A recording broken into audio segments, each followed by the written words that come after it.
Hello student, आज हम निबंध पढ़ेंगे छात्र और अनुशासन, जो कि वेरी इंपॉर्टेंट है 2024 बोर्ड परीक्षा के लिए आपके।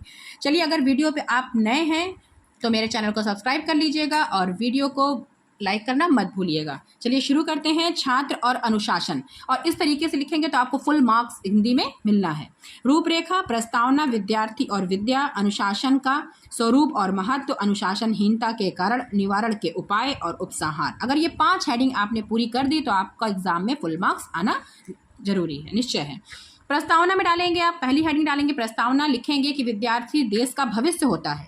देश के प्रत्येक प्रकार का विकास विद्यार्थियों पर ही निर्भर होता है। विद्यार्थी जाति, समाज और देश का निर्माता होता है। अतः विद्यार्थी का जो चरित्र होता है वो उत्तम होना चाहिए, होना बहुत आवश्यक है। उत्तम चरित्र अनुशासन से ही बनता है। अगर हमारे अंदर अनुशासन है तो हमारा चरित्र उत्तम बनेगा। अनुशासन जीवन का प्रमुख अंग है, विद्यार्थी जीवन की आधारशिला है। आप इस तरह कह सकते हैं कि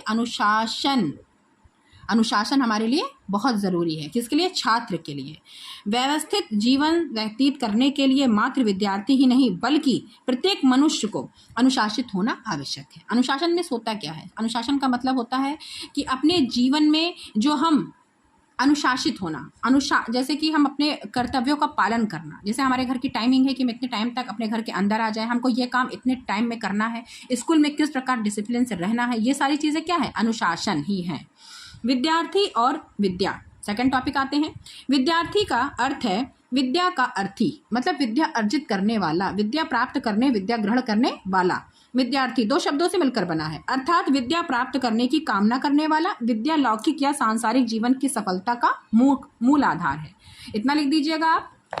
फिर लिखिएगा कि संसार में किया गया सर्वाधिक मूल्य वस्तु है। इसके लिए आप इस प्रकार से लिख भी सकते हैं, कोटेशन भी, कि सुखार्थिना कुतो विद्या कुतो विद्यार्थिना सुखम, सुखार्थी व तजेतम विद्या विद्यार्थी व त्यजेत सुखम।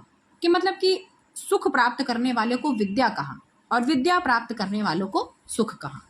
तो अगर हमें सुख चाहिए तो विद्या तज देनी चाहिए, और विद्या चाहिए तो सुख तज देना चाहिए। इसमें यही बताया गया है। अब नेक्स्ट हेडिंग की तरफ बढ़ते हैं। इसमें बताया गया है कि अनुशासन का स्वरूप, अनुशासन का स्वरूप कैसा होना चाहिए और महत्व। तो लिखना है इसमें, अनुशासन का अर्थ बड़ों की आज्ञा शासन के पीछे चलना है, मतलब हमें फॉलो करना है जो हमसे बड़े हैं। अनुशासन का अर्थ होता है मर्यादा, जिनका पालन ही विद्या प्राप्त करने के लिए, उपयोग करने के लिए अनिवार्य होता है। अनुशासन का भाव सहज रूप से विकसित किया जाना चाहिए। थोपे जाने पर अथवा बलपूर्वक पालन कराए जाने पर यह लगभग अपना उद्देश्य खो देता है।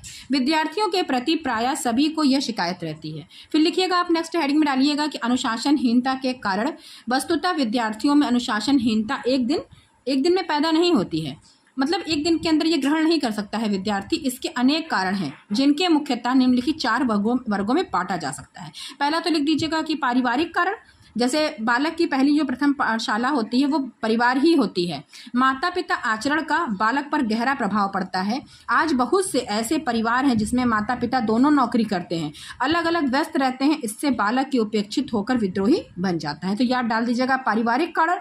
फिर दूसरा डाल दीजिएगा कि सामाजिक कारण क्या होता है। विद्यार्थी जब समाज में चतुर्दिग व्याप्त भ्रष्टाचार, घूसखोरी, सिफारिशबाजी, ठीक है, भाई भतीजावाद, फैशन परस्ती, विलासिता और भोगवाद, अर्थात हर स्तर पर व्याप्त अनैतिकता को देखता है तो वह विद्रोह कर उठता है और अध्ययन की अपेक्षा करने लगता है। अब इतना लिख देंगे तो आपको बहुत ही अच्छा नंबर मिलेगा इस हेडिंग से।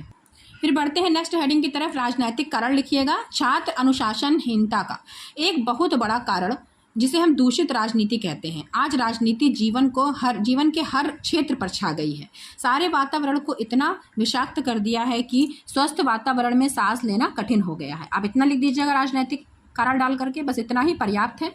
फिर आप डाल दीजिएगा कि शैक्षिक कारण में लिखिएगा। शैक्षिक कारण, छात्र अनुशासनहीनता का कदाचित सबसे प्रमुख कारण यही है कि अध्ययन के लिए आवश्यक अध्ययन सामग्री, भवन एवं अन्य सुविधाओं का अभाव, कर्तव्यपरायण एवं चरित्रवान शिक्षकों के स्थान पर अयोग्य, अनैतिक और भ्रष्ट अध्ययनों की नियुक्ति, अध्यापनों द्वारा छात्रों की कठिनाइयों की उपेक्षा करके ट्यूशन आदि के चक्कर में लगे रहना, सनमने मनमाने ढंग से कथाएं लेना आदि छात्र अनुशासनहीनता के प्रमुख शैक्षिक कारण है। इतना डाल दीजिएगा। फिर डाल दिएगा आप, लास्ट आपकी हेडिंग है कि निवारण के उपाय। यदि शिक्षकों को नियुक्त करते समय सत्यता, योग्यता और ईमानदारी का आंकलन अच्छी प्रकार से न किया जाए तो यह समस्या उत्पन्न होती है। ठीक है, अगर हम अच्छे से आंकलन कर लेंगे कि जो हमारा जो टीचर है, जो शिक्षक है, वो योग्य है कि नहीं, तो उसके हिसाब से अगर हम आंकलन करते हैं तो ये समस्या भारत में उत्पन्न ही, देश में उत्पन्न ही ना हो। प्रभावशाली, गर्मा मंडित, विद्वान और प्रसन्नचित्त शिक्षक के सम्मुख विद्यार्थी सदैव अनुशासन संबंध रहते हैं। फिर आप डालिएगा एकदम लास्ट में उपसंहार। इसमें लिखिएगा छात्रों के समस्त असंतोषों का जनक अन्याय है, इसलिए जीवन में प्रत्येक क्षेत्र में अन्याय को मिटाकर ही देश में सच्ची सुख शांति प्राप्त की जा सकती है। छात्र अनुशासनहीनता का मूल भ्रष्ट राष्ट्र का कारण है। तो इसमें आप लिख दीजिएगा कि छात्र अनुशासनहीनता का मूल मतलब भ्रष्टाचार का मुख्य कारण है। फिर लिखिएगा कि समाज, परिवार और दूसरी शिक्षा प्रणाली में निहित है। इसमें सुधार लाकर ही हम विद्यार्थियों को व्याप्त अनुशासनहीनता की समस्या का स्वार्थी समाधान ढूंढ सकते हैं। मतलब इन सब चीज़ों का अगर हम समाधान ढूंढ लेते हैं तो हमारे छात्रों में अनुशासनहीनता की समस्या समाप्त हो जाएगी। और इसीलिए हमारे देश में छात्र और अनुशासन का बहुत ही महत्व है और ये टॉपिक बहुत ही इम्पॉर्टेंट है जो इस बार पेपर में जरूर आएगा। चलिए, तब तक के लिए धन्यवाद। मिलते हैं किसी अच्छे से नेक्स्ट वीडियो में। तब तक के लिए धन्यवाद।